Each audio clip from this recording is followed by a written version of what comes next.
नमस्कार। मैं आदित्य शर्मा आज आपके साथ फिर से एक और ग्रुप डिस्कशन और बातचीत में आज फिर से मैं आपके साथ जुड़ चुका हूँ। तो आज मेरे साथ मेरे दो मित्र पीयूष जी और लक्ष्य जी हमारे साथ हैं। जय श्री राम। जय श्री राम। जय श्री राम। तो जैसे कि आज जानते हैं कि आज का जो हमारा डिस्कशन है वो मनुस्मृति के बारे में है। तो इस टॉपिक की शुरुआत हम लक्ष्य जी से करेंगे। तो आज का जो हमारा टॉपिक रहने वाला है वो रहेगा मनुस्मृति। मनुस्मृति जो कि हमारे बड़े ज़्यादा प्रसिद्ध ग्रंथों में से एक पुस्तक है, जिसके ऊपर आज के टाइम पे बड़े ज़्यादा कंट्रोवर्सी देखने को मिलती है। उस चीज़ को आज हम कंक्लूड करेंगे इस वीडियो के माध्यम से। हम उन सभी विषयों पर चर्चा करेंगे कि उसके नेगेटिव पॉइंट्स क्या हैं, उसके पॉजिटिव पॉइंट्स क्या हैं, और जो सच्चाई सोसाइटी को मनुस्मृति के बारे में पता है, क्या वो कितने हद तक वो सच्चाई सच है और कितने हद तक असली सच्चाई को छुपाया है। मेरे हिसाब से मनुस्मृति मतलब एक वो ग्रंथ है जो आध्यात्मिक ग्रंथ नहीं है, एक गवर्नेंस को बताता है। मतलब कि क्या बोलते हैं, वो अध्यात्म से जुड़ा नहीं है। मतलब पुराने जमाने का अगर हम माने, एक क्या बोलते हैं उसको, कॉन्स्टिट्यूशन है, एक लॉ बुक है जो कि बहुत ज़्यादा डिस्क्रिमिनेशन करती है जेंडर बेसिस पे और क्या बोलते हैं कास्ट बेसिस पे, जिसकी वजह से बहुत सारे लोगों ने जो पास्ट कुछ ईयर में मतलब बहुत सारे ईयर्स में जो डिस्क्रिमिनेशन फेस किया है। और ज़्यादातर इसके ऊपर लोग जो है वो बात नहीं करते हैं क्योंकि ये एक सेंसिटिव टॉपिक है और एक कंट्रोवर्शियल जो है वो बुक है हिंदुइज्म से। तो मनुस्मृति में जहाँ तक हम देख पाते हैं जातिवाद के बारे में बड़ा कुछ बोला हुआ है। वहाँ पे शूद्रों को एक नीच कास्ट का बताया गया है और ब्राह्मणों को काफी उच्च कास्ट का बताया गया है। और बड़ी सारी चीजों में बड़े सारे श्लोकों में ऐसा देखा गया है कि एजुकेशन का जो राइट है वो वुमेन्स को और शेड्यूल कास्ट को नहीं है। तो मनुस्मृति में इस तरह की बड़ी सारी अनइक्वल पनिशमेंट का भी जिक्र हुआ है कि अगर कोई मतलब शूद्र जो है ब्राह्मण से बहस करता है तो उसको किस तरह से जो है करोड़ सजा दी जानी चाहिए, मतलब जीभ काटने की बात की है। इस तरह से बातें जो की हैं जो कि असामाजिक है, बिल्कुल भी सही नहीं है किसी भी तरीके से। तो जैसे कि लक्ष्य जी ने बताया कि कॉस्ट से डिस्क्रिमिनेशन किया जाता है, तो एक हिसाब से अगर हम देखें तो कि कॉस्ट ऐसे हमारी जो पुरानी बुक्स हैं हमारी, जैसे स्पिरिचुअल बुक्स हैं, तो उनमें कॉस्ट कोई है ही नहीं। तो ब्राह्मण उसमें दिखाया जाता है कि जो ज्ञानी इंसान है, ज्ञानी पुरुष है, जो सबको ज्ञान देता है, ज्ञान बांटता है, उसे ज्ञानी कहा जाता है। और उनमें सभी को अपने काम से पहचाना जाता है। लेकिन जो कि आज हम देखते हैं तो एक पर्सन को एक ऐसे रैशनली देखे जाए तो एक इंसान को उसकी कास्ट से हम देखते हैं, उसकी कास्ट से हम उसके जानते हैं, उसके नाम से उसे हम देखते हैं। और डिस्क्रिमिनेशन की बात की जाए तो जैसे कि लक्ष्य ने बताया कि औरतों पर भी जो उसमें दिखाया गया है कि उनके जो राइट्स हैं उनके दिखाया गया है कि उन्हें अपने पति के ऑर्डर्स को फॉलो करना चाहिए, या मतलब कि हमेशा उसे इंडिपेंडेंस नहीं होना चाहिए। जैसे कि उधर बताया गया है कि वो अपने मन से कभी कुछ नहीं कर सकती, वो उसे अपने जब वो मतलब कि यंग एज में अपने तो उसे अपने पिता के अधीन, और जब वो अपनी मिडिल एज में उसके अपने पति के अधीन, और जब वो अपने ओल्ड एज में है, अपने बुढ़ापे में है, तो अपने बच्चों को समर्पित किया जाना चाहिए। उसे कभी भी इंडिपेंडेंस नहीं देनी चाहिए। तो जैसे कि आदित्य जी ने कहा कि हमने भी जो अभी बात की थी कि डिस्क्रिमिनेशन जेंडर बेस्ड है, तो क्या बोलते हैं एक कास्ट बेस्ड है। तो जैसे कि हम जानते हैं कि पहले ऐसा माना जाता था कि मतलब ऑक्यूपेशन है ये, लेकिन मनुस्मृति के उसमें बताया गया है कि ये ब्लड बेस्ड है, मतलब कि बाय बर्थ ये चीज़ फिक्स की गई है। और बहुत सारे श्लोक भी हैं जो बताते हैं कि मतलब पुनिशमेंट अनइक्वल बताई गई है उसमें। और जो है क्या बोलते हैं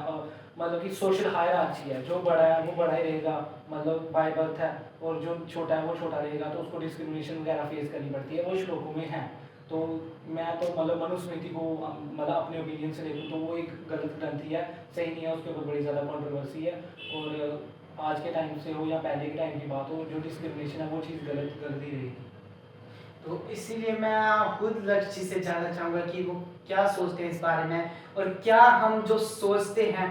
मनुस्मृति के बारे में, उसके जो हमारे थॉट्स हैं जो कि कंट्रोवर्शियल बहुत ज़्यादा आजकल उसे मतलब कि दिखाया जाता है, तो क्या वो उस कंट्रोवर्सी का है पात्र या नहीं है, मतलब कि वो सच में उसके काबिल है उस कंट्रोवर्सी। रूट ऑफ डिस्क्रिमिनेशन भी बोला गया है। तो सच में वो चीज़ उसमें पाई जाती है या सच में कुछ और जो हमसे छुपाया गया है, जो कुछ और हमारी नज़रों से दूर रखा गया है, वैसी कुछ चीज़ें हैं। तो जैसे मतलब मनुस्मृति को अगर उनके श्लोकों को हम खंगाल कर देखें तो वहाँ पे काफ़ी सारी डिस्क्रिमिनेशन जिसके बारे में हमने बात की और काफ़ी सारी कास्टिज्म के बारे में बात की जाती है ना। अध्याय और 3-4 में हाँ राइट्स नहीं है बड़े सारे मतलब वुमेन क्लास को और लोअर क्लास को राइट्स नहीं है एजुकेशन के, और भी बड़ी सारी तरह तरह की ऐसी चीज़ें मनुस्मृति के श्लोकों में दिखाई गई हैं जिसको एक ऐसा व्यक्ति जिसने बाकी धर्म बाकी ग्रंथ और बाकी पुस्तकें शास्त्र वेद पढ़े हैं वो मानने से कहीं बहुत हद तक इनकार करता है कि शायद से ये मनुस्मृति जो है मनुस्मृति में बहुत सारे जो साधु संत भी हैं वो भी बात करने से इनकार करते हैं, और बहुत सारे लोग जो है वो घर पे भी इसको नहीं रखते हैं, और इसको आध्यात्मिक ग्रंथ जो है मतलब स्पिरिचुअलिटी की तरफ ले जाने वाला ग्रंथ भी इसको नहीं मानते हैं। क्योंकि वो जब देखते हैं कि जो वेदों में और जो शास्त्रों में जो वर्णन किया गया है वो उसके ऑपोजिट कहीं कुछ हद तक मनुस्मृति में बताया गया। तो आपको मतलब अगर हम क्वेश्चंस करें तो आपको क्या लगता है कि क्योंकि मनुस्मृति का अगर मैं ओरिजिन की बात करूं तो मनुस्मृति जो हमारे ह्यूमैनिटी जो हमारी ह्यूमन एवोल्यूशन है उसमें जो वर्ल्ड में सबसे जो पहला इंसान था फर्स्ट ह्यूमन थे जो वर्ल्ड पे उसका जो टाइटल है उसको बोला जाता है मनु, क्योंकि ये भी काफी ज्यादा मतलब कि मिथ है कि मनु किसी इंसान का नाम है। तो ये मैं क्लियर करना मिथ नहीं, एक इनकम्प्लीट जो है वो नॉलेज है, अनक्लियर फैक्ट है। तो ये है कि मनु किसी इंसान का नाम है, वो पहले इंसान का नाम जैसा बोला एक पोस्ट की तरह बोल सकते हैं आप। हाँ, तो वही मनुस्मृति जो है वो एक किसी व्यक्ति का नाम है, फादर ऑफ ह्यूमैनिटी, मतलब जिसने मतलब ह्यूमन जो स्टार्ट हुए मतलब जो इंसान स्टार्ट हुए जहाँ से वो उस तक का मतलब फादर स्टार्टिंग। हाँ, तो वो जो फर्स्ट ह्यूमन है हमारे वर्ल्ड का, हमारे ह्यूमन एवोल्यूशन का, उसको बोला जाता है मनु। हिंदुइज्म के अकॉर्डिंग। हाँ, हिंदुइज्म के अकॉर्डिंग अगर अलग अलग साइकिल्स में अलग अलग मनु होते हैं और हर एक मनु का अलग अलग नाम होता है, लेकिन बस वो एक टाइटल है जो कि फर्स्ट ह्यूमन है उसको कहा जाता है मनु। तो उनके आगे जब मनु थे और सप्तऋषि इस दुनिया में थे उस टाइम पे जो भृगु ऋषि थे उन्होंने मनु जी की सहायता के साथ उनके सानिध्य में रहकर मनुस्मृति लिखी थी, है ना। तो अब क्वेश्चन ये है कि क्या आपको ये लगता है कि सप्तऋषियों में से जो एक थे भृगु ऋषि उन्होंने जब मनुस्मृति लिखी तो मनुस्मृति में ऐसी कुछ गलतियां मतलब हो सकती हैं, आपको क्या लगता है? जैसे क्या ये मानने योग्य है कि मानने योग्य बात है कि मनुस्मृति में इतनी गलतियां हैं? जैसे कि आपने बताया कि मनुस्मृति का ओरिजिन यहाँ से हुआ कि मनु मतलब जो स्टार्टिंग ह्यूमन थे हमारे हिंदुइज्म के अकॉर्डिंग उन्होंने ये लिखी थी, और उन्होंने इस तरह से लिखी थी कि जो मतलब कि ब्रह्मा से उन्होंने मतलब ब्रह्मा से जो उन्होंने ज्ञान लिया था उससे उन्होंने मनुस्मृति लिखी थी। तो ब्रह्मा मतलब गॉड है, तो वो इस तरह से थिंकिंग तो नहीं रख सकते, और अगर क्या बोलते हैं उन्होंने एग्जैक्ट वही चीज़ें लिखी हैं तो मेरे हिसाब से वो चीज़ें तो नहीं होनी चाहिए थी जो हम पढ़ रहे हैं, हम अभी जो मिली है मनुस्मृति से वो चीज़ें तो नहीं होनी चाहिए थी, लेकिन उसमें वो चीज़ें हैं देखनी पड़ रही हैं, मतलब जो चीज़ होनी चाहिए थी और जो चीज़ है उसमें फ़र्क तो है। तो मतलब ये चीज़ मैं नहीं मानता कि डिस्क्रिमिनेशन वगैरह या रिस्ट्रिक्शन इन पर्सनल लाइफ या फिर क्या बोलते हैं जेंडर बेस कोई भी तरह की डिस्क्रिमिनेशन उसमें नहीं होनी चाहिए थी, लेकिन है अभी। तो जैसे मतलब आपसे भी अगर ये सेम प्रश्न आपसे पूछा जाए कि क्या आप इस चीज़ को मानते हैं कि मनुस्मृति में ये गलतियां जो मनुस्मृति को अगर हम मॉडर्न बुक ना देखें ऐसे मान लीजिए अभी आपने पढ़ी नहीं, अभी आपने बुक मनुस्मृति पढ़ी नहीं है और आपको ये बोला जा रहा है मनुस्मृति एक ऐसा ग्रंथ है जो कि हमारे सप्तऋषियों में से किसी एक के द्वारा लिखा गया, तो क्या आप ऐसा मानेंगे कि उसके अंदर कास्टिज्म और डिस्क्रिमिनेशन वो लिखेंगे होगी? तो जैसे कि पीयूष जी ने बताया कि ये जो मनु जी हैं हमारे, तो इन्हें ब्रह्मा जी से सीधा ज्ञान की प्राप्ति होती है स्टार्टिंग में, तो उस ज्ञान को ये अपने जो 7 ऋषि होते हैं तो उनको आगे करते हैं। तो जैसे कि अगर हम देखें कि ये हम जो हम ब्रह्मा जी हैं ये हमारे ईश्वर हैं, तो हम ऐसा सोचना भी हमारे लिए अच्छा नहीं होता कि हम, तो फिर अगर आप ऐसा मानते हो तो फिर एक तरीके से आप उनका भी वो कर रहे हो, उनका विरोध कर रहे हो, और साथ में जो ऋषि हैं उनका ज्ञान को हम इस तरीके से नहीं देख सकते कि उनमें कुछ गलत हो सकता है, लेकिन तब भी जो हमारे पास आज के समय में हमें जो बुक में है जिसपे कंट्रोवर्सीज होती हैं वो दिखाया जाता है कि डिस्क्रिमिनेशन सिखाई जाती हैं और बहुत सारी उसमें जो इरेगुलरिटीज हैं या इरेशनैलिटी से देखा जाता है लोगों या कुछ भी जो गलत नज़रिए से देखा जाता है आज के समय में, अनटचेबिलिटी वगैरह, तो मेरे हिसाब से तो वो नहीं होने चाहिए, लेकिन जब हम देखते हैं उसे पढ़ते हैं, अगर देखे किसने नहीं पढ़ी है तो मतलब बात अलग होती है, क्योंकि आज उसकी इमेज ऐसी बनाई गई है तो देखते हैं। तो मेरा मानना तो अभी समझ में नहीं आता है कि क्या सच में ये हो सकता है या नहीं, या कुछ तो अभी परफेक्ट से। तो मैं भी आपसे यही जानना चाहूँगा कि सच में यही है। तो अभी तक तो डिस्कशन यहाँ तक ही पहुंची है कि अगर मतलब मनुस्मृति किसी मतलब ब्रह्मा से ज्ञान, ब्रह्मा के ज्ञान से मिली हुई है, तो मतलब आगे सप्तऋषि और जो स्टार्टिंग से जो हमारे स्टार्टिंग मतलब जिनसे मतलब ह्यूमैनिटी आई मतलब यहाँ पे एग्जिस्टेंस में, मतलब जो स्टार्टिंग ह्यूमन थे उन्होंने जो लिखी है, अगर इस हिसाब से देखें तो उसमें कुछ गलत होना नहीं चाहिए था, लेकिन अब उसमें गलत है। तो अभी मुझसे कोई पूछे कि मतलब क्या होना चाहिए था और क्या है, तो अभी तो मतलब हम मेरे हिसाब से या आदित्य जी के हिसाब से हम तो मनुस्मृति के अभी खिलाफ ही हैं, तो मतलब अभी कुछ उसमें सही लगा नहीं है, सारा कुछ गलत ही है। अभी तो देखने से तो यही लग रहा है कि जिसमें होना नहीं चाहिए लेकिन हमें दिख रहा है, तो ये गलत ही तो मानेंगे। अब हमें विश्वास वही कर रहे हैं जो सामने है। लेकिन हम ये भी जानना चाहते हैं कि क्या हमसे कुछ छुपाया गया था? जैसे कि आपने बताया कि हम इस पे पूरा जाएंगे डिटेल में, तो अब आप डिटेल में जाके हमें बताओ कि क्या तो सही गलत क्या है। जैसे मतलब ये आज की जनरेशन की बिल्कुल ठीक बात है, क्योंकि प्रत्यक्ष ही प्रमाण है ना। जी, जी। जो आपको सामने दिख रहा है आपके लिए तो वही प्रमाण है और वही, लेकिन साइंस का जमाना है तो तो नहीं, उस दौर में भी बहुत लोगों ने इसका क्या बोलते हैं विरोध किया था। विरोध करने वाले पहले भी थे, जनरेशन का इसमें कोई लेना देना नहीं। अभी साइंस के लोग साइंस को ज्यादा मानने वाले आप साइंस को लेके कर रहे हैं, लेकिन उस टाइम पे भी थे लोग। तो अब मतलब कि मैं ये समझाना चाह रहा था कि जो आप देख रहे हो वही आपको लग रहा है कि ये चीज़ है, लेकिन कहीं ना कहीं फिर भी जो मतलब जो दिमाग है वो ये चीज़ को पूरी तरह से एक्सेप्ट करने के लिए तैयार नहीं है कि मनुस्मृति के अंदर डिस्क्रिमिनेशन जैसी बातें लिखी होंगी, कास्टिज्म जैसी बातें लिखी होंगी। तो इस चीज़ को भी अभी हम क्लियर करते हैं। तो सबसे पहले बात करेंगे उन श्लोकों के बारे में जिन श्लोकों का हमारे पास कॉन्ट्राडिक्ट श्लोक है। तो मतलब आप ये कहना चाहते हो कि जिसमें मतलब पहली बात की है डिस्क्रिमिनेशन की और दूसरे ही श्लोक में उसके अपोजिट बात की है, तो यहाँ से ये एक श्लोक से एक चीज करती है कि ये श्लोक बाद में ऐड किया गया है, क्योंकि एक टाइम पे इंसान ये नहीं कह सकता कि मतलब कि धरती स्ट्रेट है और दूसरी बात में वो कह रहा है कि धरती गोल है। तो मतलब एक ही बुक में ये बात नहीं हो सकती। तो इससे पता चल जाएगा कि जो राइटर्स हैं उसमें जो है वो कॉन्ट्राडिक्ट हुआ है, तो राइटर वो सेम नहीं है। तो ये चीज हम क्लियर कर देंगे कि अगर जो मतलब कॉन्ट्राडिक्ट श्लोक जो है उस हिसाब से हम जो पहले वाले श्लोक जो डिस्क्रिमिनेशन कर रहा है हम उसको काट सकते हैं। तो जैसे मतलब इसको थोड़ा डिटेल में बताएं तो कुछ लोग मनुस्मृति के अध्याय के शुरू में ऐसे मिलते हैं जहाँ पे ये चीज बताया जाता है कि जो शूद्र कैटेगरी के जो लोग हैं उनको एजुकेशन का राइट नहीं है, उनको वेद शास्त्र इन सबको पढ़ने का राइट नहीं है। अगर वो पाए जाते हैं, ये श्लोक में पूरा कंप्लीट श्लोक ये है कि अगर वो पढ़ते हुए मतलब पाए जाते हैं या फिर उनको कोई सिखाता है ऊंची जात वाला, तो वो दोनों बराबर नर्क के अधिकारी हैं। ये है श्लोक। तो वही जगह अब हम कुछ अध्याय और आगे बढ़े तो हमको ये सुनने को मिलता है, ये पढ़ने को मिलता है कि वहाँ पे ऐसा लिखा गया कि जो जात जो मतलब कास्ट है किसी भी वर्ग की,